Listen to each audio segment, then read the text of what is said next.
لاہور دے پوری ٹیم مشتاق قمر صاحب اج کی غزل پیش کرنے والے نوجوان ٹیم کا حصہ نے ممتاز صاحب جتنے بھی عہدیدار نے ڈاکٹر اقبال نبیل شاہ صاحب یقیناً ایک بہت بڑی میں سمجھنا کہ اج دے دور دے وچ بڑا باقاعدگی نال اجلاس منعقد کرنا تو پنجابی زبان واسطے خاص طور پر جیڑی ساری ماں بولی ہے جہاں بہت زیادہ حق ہے اس واسطے آر کرتے ہیں لوگوں کو موقع دیندے نے بولن دا پڑھن دا سنن دا سنان دا اے ایک تے سب تو بڑی جڑی گل ہے یہ بڑی قابل داد قابل ستائش دوسرا ہے کہ میں ذاتی طور پہ سمجھنا میں اس قابل نہیں ہوں ڈاکٹر صاحب جیسے اسلم صاحب سینئر دوست بیٹھے لیکن عزت افزائی کا بہت شکریہ انہوں نے عزت دی تیسرا ہے کہ آصف عارف سارے نوجوان شاعر ہے اور میں تو سمجھنا کہ یہ جڑے سارے شہزادے نے ادبی ایسے بہت بڑا سرمایہ ہے سارے واسطے اج کل حالات جا رہے ہیں ادب کتاب قلم شاعری بڑی دور ہوتی جا رہی ہے جس طرح آصف کی میں گل سن کے بہت خوش ہوا اگر کوئی اسی سینئر ہاں یا ڈاکٹر صاحب یا دوسری دوست اسی کوئی یہ نہیں کہ اسی طرح سیکھیا ہے انہوں کی گل بہت مینوں حوصلہ افزائی لگی ہے کہ انہوں نے کہا جی میں تنقید تو بہت کچھ سیکھیا ہے اور آج تے خیر میں سمجھنا کہ ڈاکٹر صاحب دیں گے کہ آج تے تنقیدی اجلاس اس طرح دے ہو ہی نہیں رہے عام مشاعرے بڑے ادبی تقریبات بہت کم ہوندیاں نے لیکن پھر بھی چلو لاہور جڑے دوست لگے نے مختلف تنظیماں اردو پنجابی دے وچ تے تنقید دا مقصد یہ نہیں بالکل ہوندا کہ جڑا شاعر پڑھن والا ہے چھوٹا ہے یا بڑا اس نو کوئی اس دی کوئی دل آزاری کرنی ہے یا اس کا شک نہیں کرنا حقیقت یہ ہے کہ تنقید تو بندہ بہت کچھ سیکھتا ہے جڑے شاعر سینئر دوست کوئی گل کرتے ہیں آج جس طرح وزن دی گل ہوئی ہے لمبی بیر دی گل ہوئی ہے کچھ ادر منا صاحب نے کہا کہ لفظ خوبصورت استعمال کرو اور ڈاکٹر صاحب نے تو خیر بہت اچھا رسپانس کیتا اور اچھی گفتگو کی حوصلہ افزا ہے اور میں سمجھنا کہ شاعر جو کہ معاشرے کا حصہ ہے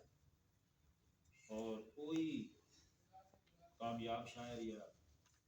اچھا شاعر گنیا جانا جہاں معاشرے کی گل کرے لوکاں دی گل کرے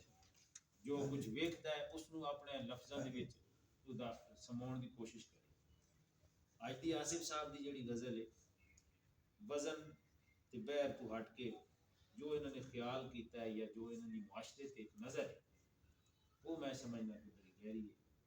اور وہ حوصلہ افزا ہے کہ ایک ہی غزل دے وچ میں دیکھ رہا کہ انہوں نے معاشرے کی بھی گل کی حسن کی بھی گل کی عشق کی بھی گل کی رشتیاں کی بھی گل کی اور رشتیاں دے نال نال جو اج اسی دیکھ رہے ہیں جس طرح انہوں نے ایک شعر ہے کہ کتی چوراں دے نال جڑی گل جاتی ایک بہت بڑا ایک میسج ہے اسی دنیا تے دیکھ رہے ہیں بڑے بڑے اعتماد بندہ کرتا ہے لیکن جدوں چوراں دے نال ہی بندہ رل جائے ظاہر ہے کہ وہ معاشرہ لیکن شاعر تو چونکہ نشاندہی کرنی ہے شاعر فیصلہ تاریخ نے کرنا ہوتا ہے لوکاں نے کرنا ہوتا ہے معاشرے نے کرنا پہلا شعر جڑا ہے مطلب ظاہر ہے اس وچ بہت بڑی گل کیتی گئی کہ جدوں کدی جے کوئی مصیبت میرے گھر نو بل جاندی ہے ویڑے بیٹھی ماں نو تک کے اسے ویلے ٹل جاندی ہے یہ ماں باپ دا ایک میں سمجھنا کہ بہت بڑا ادب دا احترام دا اور ان دی عظمت دا ایک میسج دتا ہے اور یہ میسج ماں باپ دا ایک شاعر بھی دے رہا ہے یہی میسج ماں باپ دا ادب دا احترام دا مقام دا سان اللہ نے اللہ دے نبیوں نے دسیا ظاہر ہے کہ اس شعر دے وچ بھی انہوں نے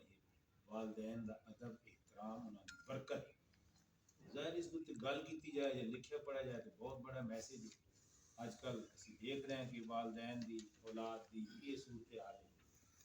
لیکن انہوں نے لوگوں کو دسن کی کوشش کی ہے کہ ماں اگر گھر کے بیٹھی ہے تو کسی مصیبت یا پریشانی کا کوئی خوف نہیں، اور یہ میسج ہے ساری خاص کر بچے نوجوان نسل اپنے والدین کی عزت کرنی چاہیے، جیڑی کہ میں سمجھنا کہ جس طرح اج معاشرہ جا رہا ہے، ظاہر ہے ہر ساڈا شعبہ جڑا ہے وہ زوال پذیر ہے، تے اولاد دا تے والدین دا یہ بھی اس وچ عنصر شامل ہے، لیکن شاعر نے اپنا کردار ادا کیتا ہے کہ وہ اپنے معاشرے نو لوکاں نو دسن لگا ہے کہ ماں دی باپ دی عزت قدر کرو۔ اس دی گل کیونکہ شاعری ڈاکٹر صاحب بیٹھے نے اپنے شوکت سلی ناز صاحب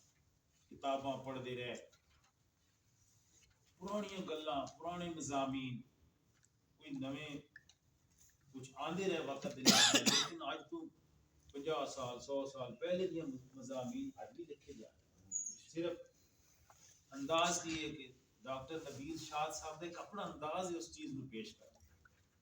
شوکت صاحب دا اپنا ہوئے گا، اسلم شوق صاحب دا، اسلم صاحب دا، حضرت مناصر صاحب دا اپنا انداز ہے، گلاں مضامین بالکل پرانے ہیں، لیکن انہوں نے ہن حسن دی گل کیتی ہے کہ شہراں دے وچ لوکی اونوں گڈیاں روک کے تکدے رہے تے پنڈاں وچ بھی حالیاں کولوں او ڈکوائی حل جاندی ہے، اے بالکل ایک عشق دی گل ہے، حسن دی گل ہے۔ ظاہر ہے کہ انسان میں سمجھنا کہ اللہ تعالیٰ دی کائنات بہت بڑی حسین ہے اور انساناں دا حسن انسان کو ظاہر متاثر کرتا ہے، انہوں نے بھی ایک حسن دی گل کی ہے، اپنے محبوب کی گل کی ہے، جتھے بھی جانا ہے اس میں لوگ متاثر ہوتے ہیں، اور یہ انسانی جبلت فطرت انسان دی۔ پھر عشق دی جڑی گل ہے، عشق دی گل اگر بندہ کرے یا عشق دے لفظ سے بندہ کوئی گفتگو کرتے ظاہر ہے تو صدیاں 1000 سال پرانی گل پتہ نہیں کتنی، لیکن اج بھی انہوں نے اپنے حساب نال گل کیتی ہے کہ عشق دی بکل وچ اکلا چگا آصف گلدا نہیں، سوچاں نیندر ہوش جوانی سنے حیاتی گل جاندی، عشق دی گلاں دے وچ بہت بڑی ٹائم چاہیے، بڑی گفتگو چاہیے، تے پھر تمہیں پتہ ہے کہ حضرت ابراہیم بھی عشق دی گل کر گئے، علامہ اقبال عشق دی گل کردے رہے، اللہ دے ولیاں نے عشق دی گل کی، نبیاں نے عشق دی گل کی، تے اج ایک شاعر بھی گل کردا پیا اور سانو میسج دیندا پیا، میسج یہ دے رہا ہے کہ عشق دوا بندے نا تے لیندے نے، لیکن عشق کوئی مذاق نہیں ہے، یہ کوئی سوکھی گل نہیں، عشق دے نال ہی میں سمجھنا کہ یہ زندگی دا حصہ ہے، عشق ہے یہ معاشرہ ہے، جدو عشق محبت پیار کٹ دیتا جائے تو پھر تو میں سمجھنا کہ جنگل ہی رہ جاتا ہے، جنگل کا قانون ہی رہ جاتا ہے، محبت پیار عشق یہ انساناں لئی بڑا ضروری ہے، اور میں سمجھنا کہ حسن دے نال نال آصف نے عشق دی بھی گل کی ہے کہ لوگوں نے دسیا ہے کہ عشق بھی ایک حقیقت ہے، اور اگر اس دے اینو کٹ دیتا جائے تو معاشرہ پھر وہ ویرانیاں خود وچ نظر آتی ہیں۔ پھر انہوں نے حسن عشق تو بعد رشتے تو بعد باقی جیڑی غزل انہوں نے مطلب شعر لکھے نے، خیر بعد نبیل صاحب نے کیا ہے کہ دوستوں نے گفتگو کرن دے وچ ذرا مشکل اس تو بھی تھوڑی جی آئی ہے کہ چونکہ شعر زیادہ نے، اور باقی اس کو اگر دیکھا جائے تو میں سمجھنا کہ آصف کی اچھی کوشش ہے، باقی وزن ظاہر ہے عدل مناس لوری نے کیا کہ مزید مطالعہ جاری ہے، پڑھو انشاءاللہ تعالی امید ہے کہ آصف عارف نے اگر کوشش جاری رکھی اس میں بہت اچھی غزلاں لکھن گیا اور سارے سامنے آن گے، لیکن تنقید کے بارے میں ایک دفعہ پھر جو وسیع سکھیا سنیا ہے، میں سمجھنا کہ آج وہ کوئی اس طرح کا نہیں ہے کوئی تنقید، بلکہ ہونی چاہیے، بڑے شاعر دی بات صاحب کہتے کہ میں کئی غزلاں سامنے پیش کی سانو بھی جتنے موقع مل ایسی غزل پیش کی، کہ تنقید سے شاعر نو مزید اس کی بہتری واسطے میرے تو خیال ذاتی خیال ہے، اور یہ میں سمجھنا کہ درست خیال ہے، بلکہ لوگوں کو چاہیے کہ دسو کہ اے غزل این وزن نہیں کرا یہ اے لفظ صحیح نہیں یہ مطلب صحیح نہیں، یہ ہی بندہ سیکھنا ہے۔ میں ایک دفعہ پھر میں شکریہ ادا کرنا، اس دوران سارے سیکٹری روح رواں جناب کمر صاحب تشریف لے آئے نے، ਤੇ ਗਜ਼ਲ ਤੁਸੀਂ ਦੇਖ ਲਈ, ਬੱਚਾ ਤੁਹਾਡਾ ਦੇਖਿਆ ਸੁਣਿਆ ਹੈ। ਮੈਂ ਚਾਹਾਂਗਾ ਕਿ ਤੁਸੀਂ ਆਪਣਾ ਹਿੱਸਾ ਜ਼ਰੂਰ ਪਾਓ। ਮੇਰੀ ਇਜਾਜ਼ਤ ਹੈ ਕਿ ਤੁਸੀਂ ਆਪਣੀ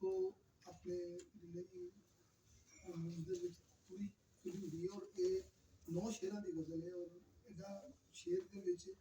ਉਸ ਨੂੰ ਨਿਭਾਉਣਾ, ਮੌਜ਼ੂ ਨੂੰ ਨਿਭਾਉਣਾ ਇਹ ਉਸਤਾਦ ਬੰਦੇ ਦੇ ਕੰਮ ਹੈ। ਜਿਹੜਾ ਬੰਦਾ ਕੁਝ ਚੀਜ਼ ਜਾਣਦਾ ਹੋਵੇ, ਆਮ ਬੰਦਾ ਦੇ ਕੰਮ ਨਹੀਂ ਹੁੰਦਾ।